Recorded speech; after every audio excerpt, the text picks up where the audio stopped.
Merry Christmas, gamers! Anthony here, and for me, Christmas and video games go hand in hand. I always looked forward when I was a kid to getting a video game on Christmas. That was my favorite thing to unwrap.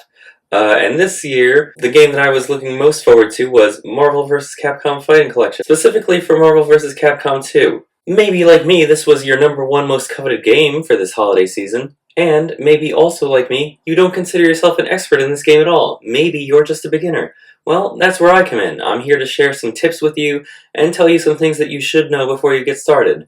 But, wait, why would you listen to somebody like me? Justin Wong, one of the greatest players of this game ever, is on YouTube. Why not just listen to his YouTube videos? Well, the thing about people like Justin Wong is they know everything about this game except what it's like to suck at it, because he's that good. He doesn't know the things that are going through your mind and what you would want to know. Plus, those types of people, they tend to throw all sorts of jargon at you, terms that you don't know yet, as if you already knew them, and it can be very hard to learn from them. So, I think you should watch this video, learn from me, and then go watch the videos from Justin Wong, JMCrofts, people that are experts at this game. Because once you watch my video, you'll be more equipped to learn from them. So without further ado, let's unwrap your Christmas present and get started. So one of the most important things to do when we're getting started is to adjust our button settings.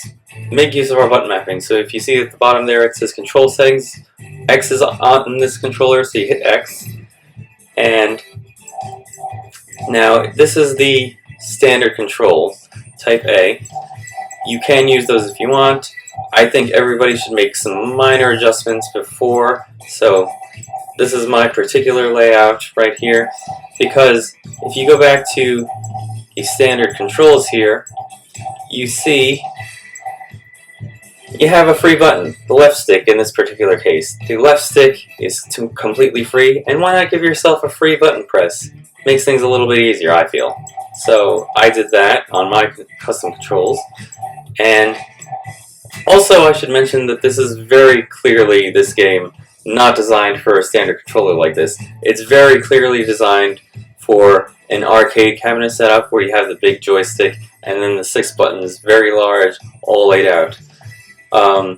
Most of us are not going to be buying one of those just to play this game. It wouldn't make sense financially for most of us. So you're going to have to make do for this controller, whatever PlayStation or the other systems have. But yeah, while you have this, you go in, you make use of the button mapping. I switch things around, and one thing I recommend everybody do is, like I said, you have a free button. The way I think that you should utilize that is you have a double input. So this particular button, I have the L button assigned to light punch and heavy punch at the same time. You can also do light kick, heavy kick, light punch, light kick. You get the idea. You want to be able to do those in one button press instead of 2, most likely, unless you're an expert already. Because certain things require just 2 button presses, like dashing, calling or assist character. Those require pressing 2 buttons at the same time. There's no way to just do it with 1 button, unless you assign it to one. Unfortunately, you can't do anything about the right stick. It always is like an insert coin like in the arcade. I really would like it if you could change the right stick to do a move. That would make things a lot easier, but apparently Dr. Doom designed this. One thing you can also do with the empty button is you can do a input that is character specific. So let's say you're playing as Cyclops, you can assign a single button that one particular move, Optic Sweep, which I assume is either a special or a hyper move.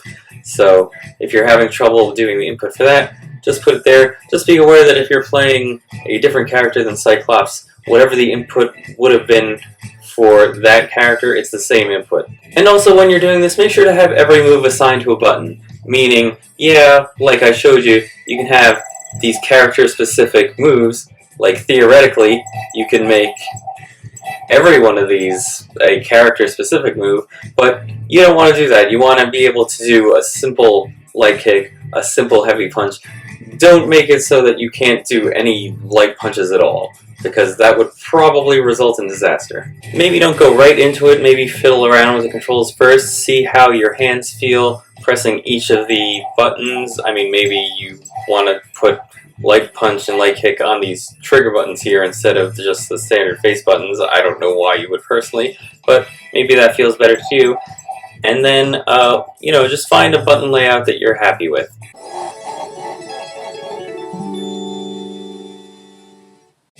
I said these were beginner tips and I meant it, so this is a very basic thing. I just want to mention it so you don't get annoyed. If you want to start playing the game against the computer, you just press A on this controller. It'll say it down there. But if you want to enter training mode, you press start. Don't press start and expect to start playing the game, because then you'll just be like, hey, what the F's going on? And you don't want that. Of course, if you want to do some online play, it'll ask you that before you get to this screen. And you can do that, and there's a whole bunch of settings we'll go through later. Equally frustrating is when you get to this screen right here. There is no back button, unfortunately. I'm very used to hitting A for select, B for back. Unfortunately, this is based on the arcade cabinet game, so there is no way to go back. Once you make your selection, that's it. You're screwed. You gotta stick with it. If not, you can always just hit start and then go to quit down here, but it's very annoying and it takes like 30 seconds. So I don't know why they couldn't just tinker with it so you can go back, but apparently Capcom's a little bit lazy. It's very annoying for specific things, like if you select a character and then decide, oh wait, I want a different character, you have to start over again. Same thing if you hit the wrong costume, which, by the way, so to select your character's standard costume that's shown on the screen, it's this button right here, the light punch button.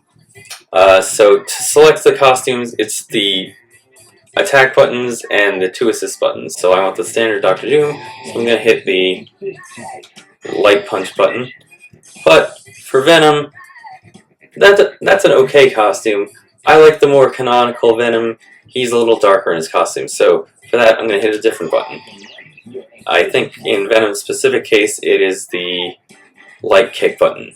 And as you can see, my Venom is the darker version compared to the more default version of the character. Also, don't just press start on the screen, because then it'll randomly pick 3 characters, and I don't think you want to play the game that way. So once you select a character, the game will ask you which assist attack you would like to use for that character. And each of these assist attacks is based on one of the special attacks that the character has, usually. So I'm going to pick the anti-air type for Guile, and for my next character, I guess we'll go with Thanos, and I tend to like his capture assist. Once you've selected your characters, the game will ask you turbo or normal. Those are the speeds at which the game runs. Everybody plays on turbo, so that's what you're going to want to select, unless maybe you're just trying to learn and you feel like you can learn easier at a slower pace. But if you're playing with other people, just know it's turbo. How to go over your display screen. Let's see if I can do this and play at the same time. So, up here, as you can see, there's 3 bars. Those are your health bars for each of your characters, and then on the opposite side, it's for the opponent. Probably something you knew already, just thought I should mention it in case there's somebody who doesn't. Anyway, so, you see the characters' health bars, and there's a bunch of different colors in the health bars, but then at the very end you can see that red right there. On the active characters right now, at least. So that red in the health meter, that's actually health that you haven't completely lost yet. It's health that you have lost, but you can regain it back. And the way to regain it back is, now you just switch out a different character. And then, potentially, that character, while it's resting, can get that health back. So that's what the red means on the health meter. Then towards the bottom of the screen you can see that there's another meter. And mine says max right now, but the opponent's says level 4. It can go up to 5 levels. And what this meter is actually your special meter. So once you do a special attack, you use 1 level of meter and it decreases. Standard-wise, 1 level of meter. Some attacks are, I don't want to say so powerful, but for whatever reason they use more than 1 level of meter. Some use up to 3 levels of meter. And it's always good to have a high level of meter. So the way you build meter, there's 3 ways. So anytime you land an attack on your opponent, it fills the meter a little bit, as you just saw. The other ways you can fill up meter is you can just attack and not hit anything. Or you can get hit yourself, although that's probably the worst way to build meter. Also, keep in mind that certain characters are better than others at building meter, and those tend to be the best characters in the game. Then, up top, also, you can see the timer. As you can see, I'm almost out of time. Now, it seems self-explanatory, but it's actually not, because those seconds that are counting down, those aren't actual seconds. They're closer to actually 2 seconds per unit of time in this game. So, be aware of that. Also, up top, you can see that there's a little score over there. It means almost nothing. This is an arcade version of the game. So, you know, do you really care whose name is at the end of the credits? Probably not. Then, of course, you've got the hit counter, which counts the hits right there. And then you hear that cool voice chiming in, which, thank God they got that cool voice, because they could have definitely went with a bad voice actor, and this game would get annoying real quick. Just happens if you play Mega Man, it gets quite annoying. And finally we have the characters and the background. And this is probably the coolest stage in the game. Unfortunately, none of the stages are really based on Marvel or Capcom locations, so you're just getting a sort of hodgepodge of new stuff, I guess you would call it. Not terrible, but I kind of wish there was stuff from the franchises, you know? I mean, this game predates the Marvel movies, but it would be cool if you saw Avengers Tower, don't you think, as one of the stages? Okay, full disclosure, I haven't actually tried playing anybody online yet. I was trying to get down the fundamentals of the game before I tried to take anybody on, but we'll find out if I'm decent at this game at all.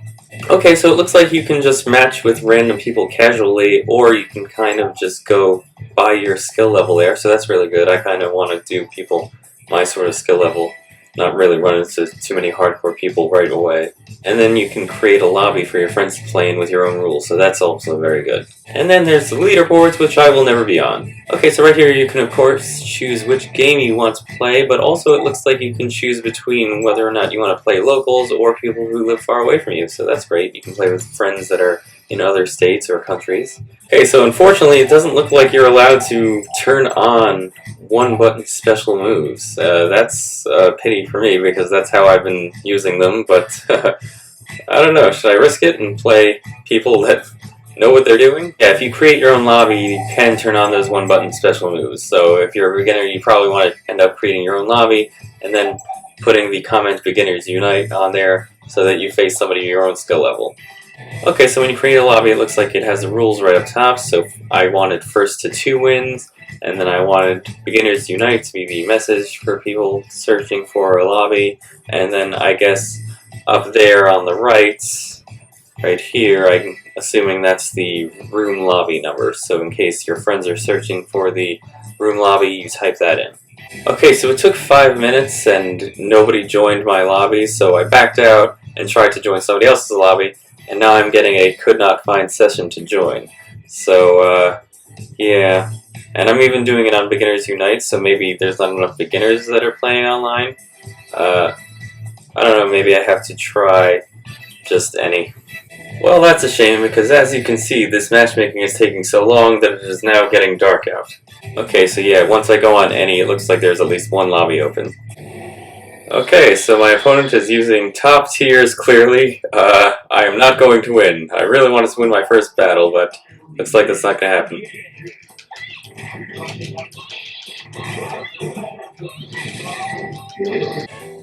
Wow, I'm not even close to fucking destroying this guy. Fuck. Son of a bitch.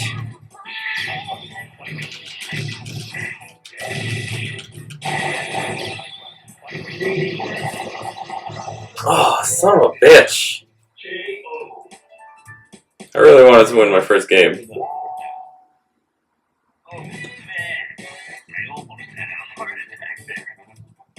But he did use top tiers, so, you know, pussy. This is only my second match, and so far both competitors are picking characters that are very high on the tier list, and I am not. I have one, it's Storm, that's considered very good, but as far as everybody else, Mega Man and Shumagarath are considered super great. Yeah, I'm already going to lose, so that's great.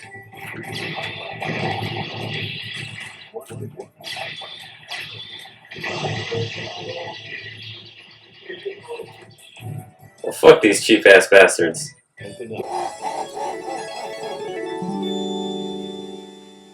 Now, if you want to get good at a fighting game, you're probably going to have to make use of the game's training mode. Consider yourself lucky that this game has a training mode, because Street Fighter 2 and some other games, they don't have it, and you can't really practice, and it's hard to get good. I mean, it's still hard to get good with the training mode, but it's a lot easier because you can kind of work things out, lab it, as the fighting game lingo is, and just know that you can make all sorts of adjustments in training modes. So you go down to training menu, and that's how you make your changes. So action right here, that's what the opponent character is going to be doing. If you just want to wail on them like they're a punching bag, you stick with stand, but they can crouch, they can jump, you can also have a friend control them. You can adjust them to block and make all sorts of other changes. Unfortunately, you can't have them repeating the same attack over and over, which would be good, in my opinion. I would like to figure out a way to get around certain attacks, and I think if it had that option, it would be a little bit easier. Unfortunately, this game doesn't have it, so this training mode is by no means perfect, but it is still a very useful tool.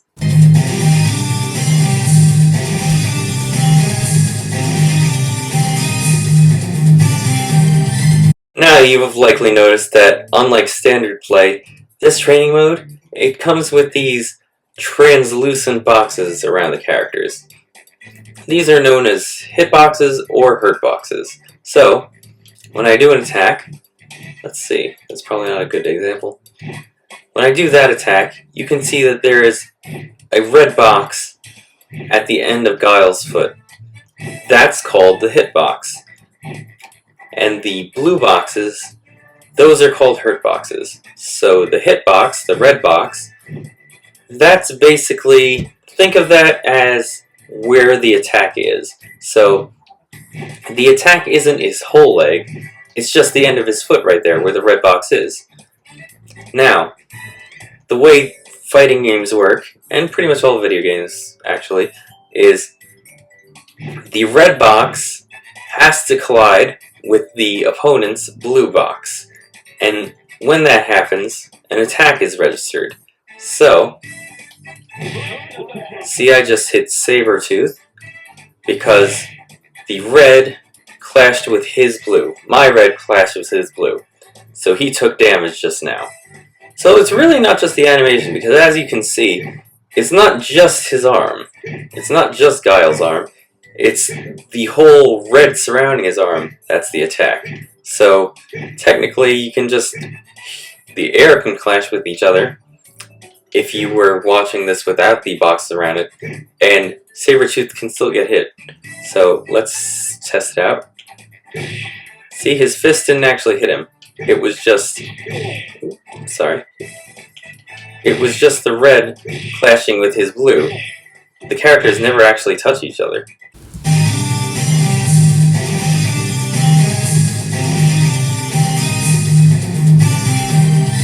Now to go over the different types of attacks. So there's standing attacks, crouching attacks, and aerial attacks, and those are the most basic types of attacks.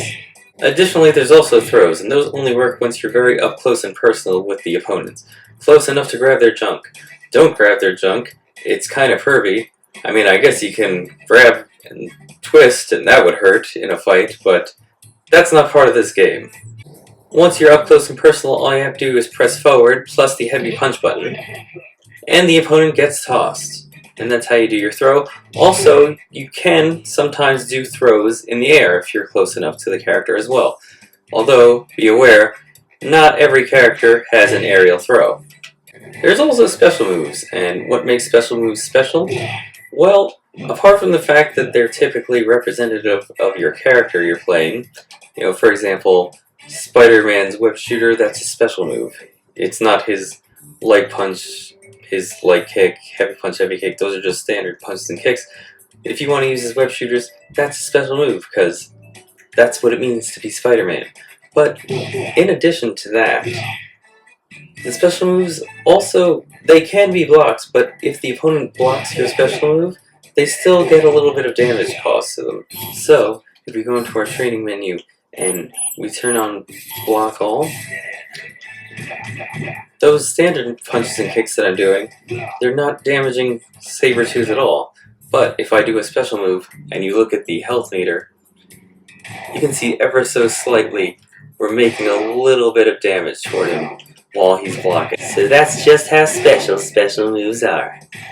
Now you also have assist attacks, which aren't really attacks from your character as much as they're attacks from your team. So Thanos can pummel Sabretooth like this, but he might want to call for help. And when that happens, Guile comes in, starts kicking him, and then Thanos can follow up. You have one button for one partner to do the assist attack, and then you also have the other assist button for a different partner to come in. Finally, the most powerful moves in the game, super moves, for when you need a big bopper, because it's such a big bopper that it uses up a level of meter on the bottom of the screen like we were talking about before. So, every character has one super move, at least. Most characters have multiple, but when you need to use one, you just... Typically, you have to put in a variety of button inputs. When you're playing online, as we saw before, certain rule sets require that you do it the old-fashioned way by putting in those complex inputs. Of course, you can do it with a single button press now in certain rule sets. So, there are super moves. If you want to unleash the fury of the gods on your opponent, you just gotta... And there you go. Here is a visual recap of the attack types we just discussed. The 3 attacks above in green, the standing, crouching, and aerial attacks, can be sorted into either punches or kicks, and those punches or kicks can be further broken down, category-wise, into light, medium, or heavy levels of strength. And then, of course, you have the 4 other attack types below them.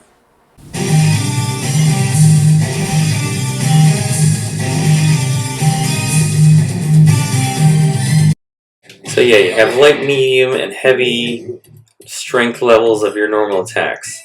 Light attacks, those are the fastest attacks. They have the best frame data. I don't want to get too much into that because I don't want to overload you with technicalities.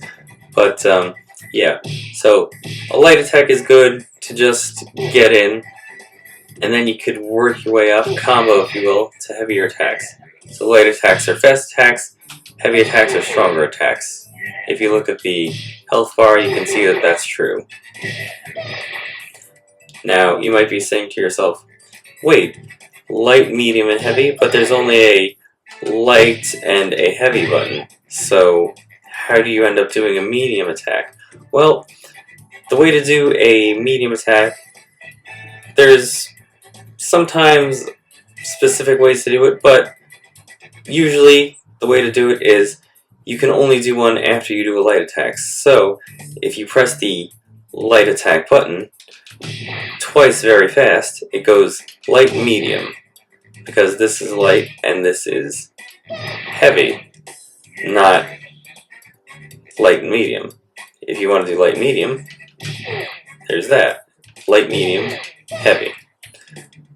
And that's how you end up doing a combo and working your medium attacks into it.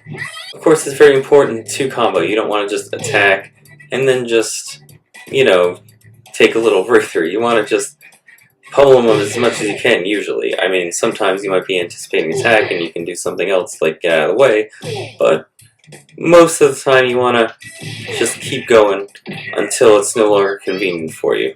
Now, there is a standard combo progression of light, medium, heavy, but the other standard way, really, is light, medium, heavy. As you saw, I missed that last hit there, but that's exactly why you gotta make use of training mode, because if you just end up doing light, medium, heavy, sometimes you're gonna miss. You gotta know what combos work. So go into training mode, figure out what combos are gonna work, and that's gonna be the path to victory, being able to combo your opponent effectively. I don't know everything about this game, or possibly anything about this game, but I know that much. It's a very good idea when you're attacking to pay attention to where your character moves, but more importantly, where your opponent moves, because a lot of times, in this game at least, you'll attack and they move back and you can't follow up with your additional moves. And it gets very annoying. Not many games are like that. Or maybe they are now, I don't know. But Street Fighter 2 isn't like that. You usually hit the opponent and most of the time they're right where they were and you can keep going away at them.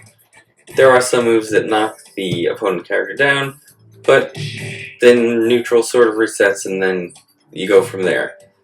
But yeah, the point being, pay attention to where your attack moves the character, because this attack launches the opponent in the air, and then you could follow up with aerial attacks.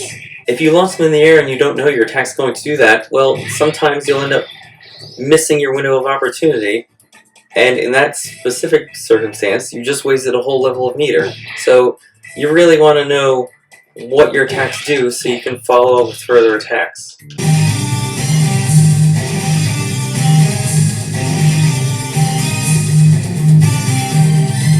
So those are the standard attacks, but there's still an additional trick up your sleeve that you can use. So there's something called a snapback. So you know how you have 3 characters? Well, you do switch between the characters that you want to use. So I can switch between Jin and Colossus if I want, or I can switch out Ruby Heart, obviously.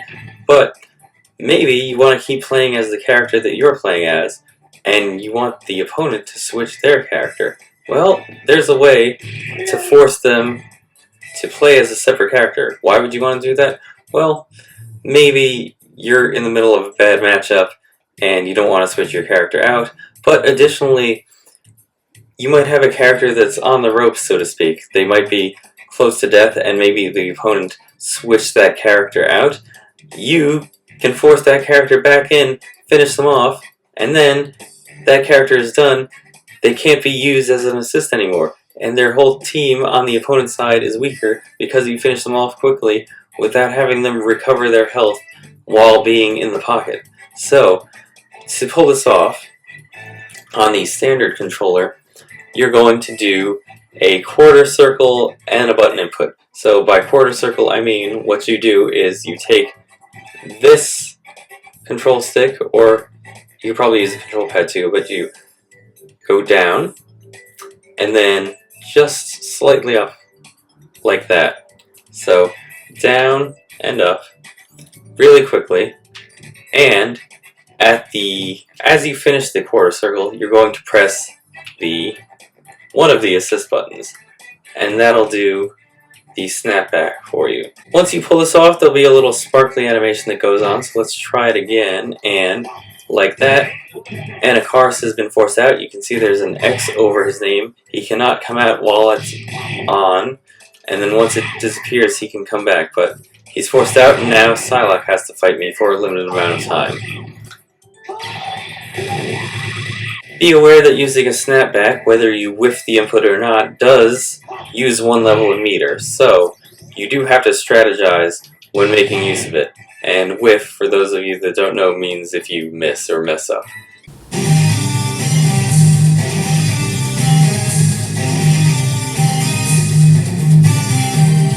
So, now you know that the most powerful move that your character can do is a super move, or a hyper combo, as the game calls it. But, what's better than a super move? 2 super moves. And you can actually do that. It's called a delayed hyper combo, and the way you pull it off is, well, first you need to pick which assist character you want to follow up. So, the way you do it is you do your super move input, then you press the button for the character that you want to bring out as an assist, and then you do the input for their special. and then you've done the delayed hyper combo, and then that assist character switches place with the character that you're currently using. When you pull it off, it does a F-ton of damage, so it's very satisfying. So we're up against the Juggernaut here, and he's quite menacing and intimidating looking, because, I mean, you see that fist he's got? It's bigger than Cable's head, so Cable probably doesn't want to get hit by it. And we're going to make quick work of this guy by doing a delayed hyper combo, and Cable, he has the best super move in the game, arguably, and the only way to make it better is to chain it into another hyper combo. And we're going to use Tron Bond to make that happen, so we're going to input our move, assist button, and now look at all that damage that was caused.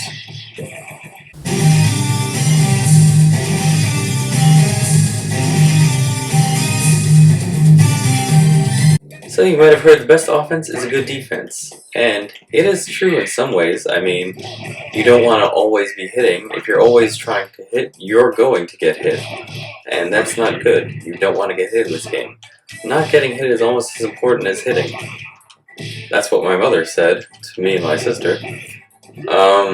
Anyway, so how do you block? Well, you gotta hold back. Unfortunately, this means your character moves backwards, but unfortunately, it's the only way to do it in this game. You gotta hold back to block.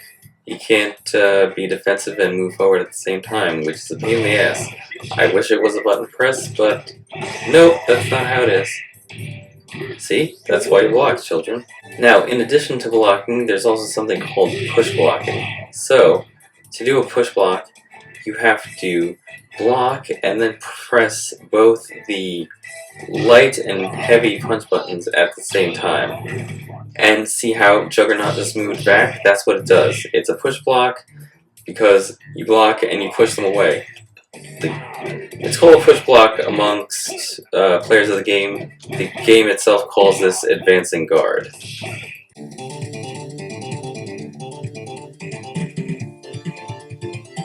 So, like I said, this game is clearly designed for an arcade-style controller. That setup, and unfortunately, since you're probably not going to be using that, that means you've got a decision to make. Are you going to be moving with the control pad or with the joystick? Neither one is ideal. There's no correct answer. It's really what you're most comfortable with. So, find out what you're most comfortable with, build up that muscle memory, and stick with that. And I gotta say, I think the control pad is probably a little faster in terms of you being able to put in inputs. Usually for most fighting games, I feel.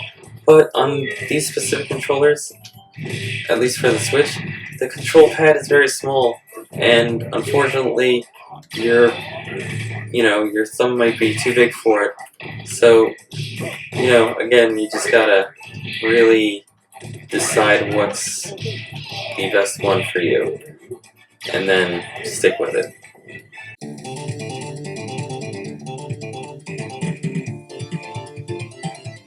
So movement is very important in fighting games, and that means in this game there's a couple things that you want to master if you want to get very good.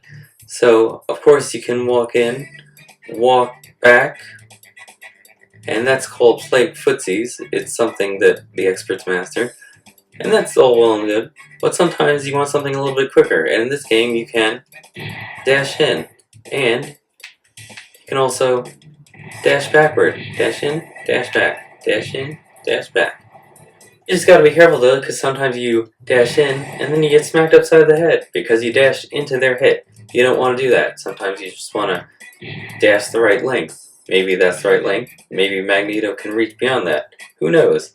And it's also good to dash away from their attack, so you don't get hit.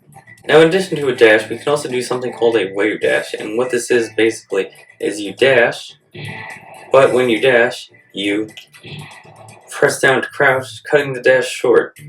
Why would you do this? Well, other than the movement mix-ups, it's also probably good for spacing, because you can get up on Magneto and start wailing on him, but that's not the safest distance to be. You probably want to be over here as opposed to over here, because then you can still hit him, and you're much safer.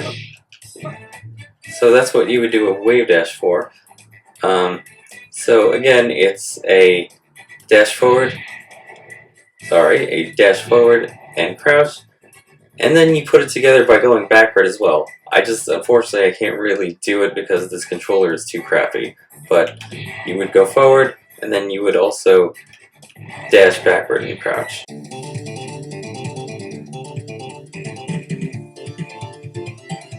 So you've got walking and dashing for the ground, but you also need to be in the air sometimes, so you need to jump. So to jump, you actually just press up, and that's a jump.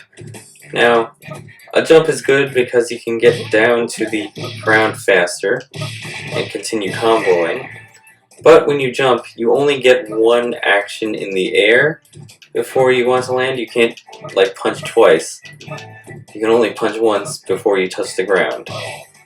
So, a jump is good to get back to the ground fast enough, but what if you want something better?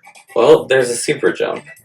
It makes that little sound effect whenever you do it. So, jump and super jump. So why would you do a super jump rather than just a regular jump? Well, one benefit is, see, you can do multiple actions in the air when you're doing a super jump. You can attack, you can also defend. You don't have to just commit to one option, because if you do a regular jump, you can attack or block. You can't do both, unfortunately. So that's why you would do a super jump. Also, the good thing about a super jump, it's a great movement option. It helps you move across the screen pretty fast. Not every character is fast, and sometimes a super jump is the fastest way to get across the screen and attack the opponent. Cross them up. Cross-ups, they're good for confusing the opponent, avoiding attacks, that sort of thing. Cross-ups, of course, meaning jumping to the other side of the opponent. So those are your basic movement options. Familiarize yourself with them if you want to master the fundamentals of the game. But there are like 56 characters in this game. Each one is unique, and each one comes with their unique strengths and weaknesses. And for some of those characters, like Iron Man and Magneto, that means they move differently. Iron Man and Magneto, they both can fly. Not every character can do that. In fact, the best characters in the game, all of them, except for Cable really, they're all capable of flight. So, what you're going to do is a quarter circle backwards. At the same time, you put the kick buttons, and then you can fly in the air. You can even do your special attacks, and the opponent isn't going to like it. Now, it's not just flight that's a special way of moving. Chun-Li, for example, in just about every game she's ever been in, she can bounce off the wall, and that's a great way to confuse the opponents. You're going to want to learn to do that if you're going to play as Chun-Li. I mean, Chun-Li's not great, supposedly, in this game, but I've always loved Chun-Li, so when I play as her, I try to bounce off the wall and hurt the opponent that way. And you've also got Sun Sun. Sun Sun's got some of the best weird movement in the game. She can go across the wall like that. No other character can do that, I don't think. She can also do that little crawl on her belly, which is great because a lot of attacks, their hurtboxes, like we were talking about, they're high, and Sun Sun can just go underneath them. So learn all the ways your character can move and master that when you feel like you're comfortable enough.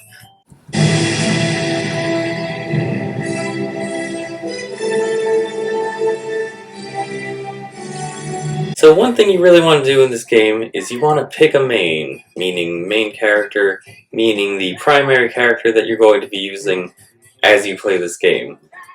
And I'm used to playing Smash Bros. I don't pick a main there, even though you're supposed to, but I can get away with it because I do decent enough with the entire roster. It would be much more fun playing as the entire roster to me than it is just to play the same character over and over. In this game, that's not really an option. You really have to pick one character, learn them, then pick your other two characters that assist them, learn them. Maybe after you get those down you can start playing other characters, but it's really going to be hard to improve if you don't pick one character and stick to it. Learn their ins and outs, and just master them.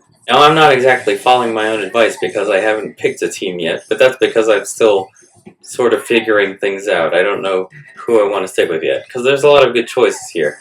But one team I'm thinking of looking at for myself is starting off with Rogue in the first position, then also including Doctor Doom, and I also like Ruby Heart. As far as who you should pick when you're picking a main, well, it really depends on what you want to get out of this game.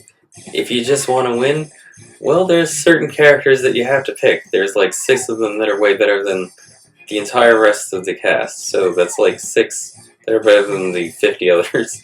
So, yeah, I think that's a little lame. That's a very lame way to play, in my opinion, just if you just want to win. You know, these are beloved characters. Why not just pick the ones that you like the best? That's what I do, although that's probably why I'm not going to win.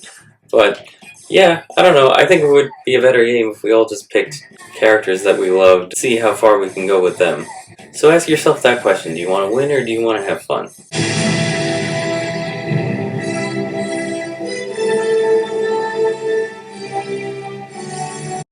So you pick your main character, and then, like I said, you pick 2 assist characters to help them out. But you don't really want to just pick any 2 assist characters. I mean, maybe you do. Maybe you just want to have fun, and that's the way to do it. Just pick your 3 favorite characters. But if you're like most people, you probably want to use your favorite characters and still win. And the way to do that really is just pick your favorite character, and then the 2 characters that are going to help that character win. The characters that are going to help them out, cover their weaknesses. You don't really want to pick 2 characters that aren't going to help your main character that much. So, for example, if your favorite character is the Hulk down here, he's big, he's strong, but being big and strong, that means you're probably going to be slow. So, you probably don't want to pair him up with, say, Juggernaut and Thanos, or Zangief, because those are all characters that are also big and slow, and you can very easily get overwhelmed by a quick character like Magneto or Rogue. So, if Hulk is your favorite, you probably want to pick Hulk, and then you probably want to pick somebody that's kind of fast, like, say, Wolverine, or maybe somebody that is good at zoning like Mega Man or Dalsim. And that's how you would build a team. Pick your main character and 2 more characters that cover their weaknesses. So as you can see, there's 3 different characters that you and the opponent will be using, 3 different slots. The first slot is called the point character, the second slot is your mid character, and the third slot is your anchor character. Now, the point character, usually who you want to pick for that is something called a battery character. So a battery is somebody that can build up the special meter quite quickly. Think of a little Energizer bunny, or better yet, the battery on your phone. You want it to charge as quickly as possible, and there's certain characters that are able to do that faster than the others. The second slot, your mid character, that's usually where your main goes. You pick that character that you're going to be playing the most as. So you start the match with your point character, your battery, they fill up the meter, then you swap in the character that you think is going to kick the most ass, and you go to town on the opponent. Your third slot, your anchor, sometimes that's where people put their most powerful character, but usually you put in your second slot and use the third slot for somebody who's really good at assisting your main character as your anchor. Also keep in mind the assist attacks that you're going to be picking, because you're going to want to pick a main character, and then the assist attacks that flow into what your main character is doing the best. Now, assists are exactly that. They're there to assist the main character that you're using, and when utilized properly, you can open up all sorts of opportunities to finish the opponent off. Now, keep in mind that assists, they're not invulnerable, and you make a risk sending them out that they could be hit by the opponent and take damage. They can even be knocked out if you bring an assist character out and the attack is powerful enough. But you need to use them, because if you don't, you're not going to win. Now, Hulk has this special move here. He moves back, and then he charges at the opponent. Pretty vulnerable, though. I mean, if you see that he's doing that, you know he's about to do it, and the enemy can very easily hit you, especially if they have a projectile. So, with the proper assist, though, you can actually make it much safer. So, you can... M. Bison can do that projectile, and then Hulk hits Colossus, and then it's like 2 attacks for the price of 1. So, that's how you utilize assists to their best ability.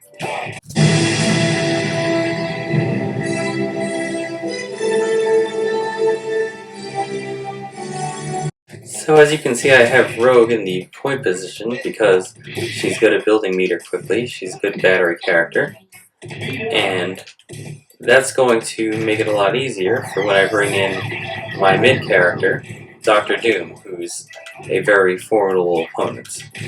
So once we build up enough meter, I want to get 2 levels before I do that. Okay, so now that we have 2 on our special meter, we're going to bring in Dr. Doom, and now Spider-Man is in trouble because we're going to use our special move, super move actually, and it's wonderful like the guy says. And once we hit the opponent with the assist attack, the anti-air specifically from Ruby Heart, Dr. Doom can follow up with some combo attacks against the opponents. There you go. That's just about everything you need when you're getting started trying to learn Marvel vs. Capcom 2.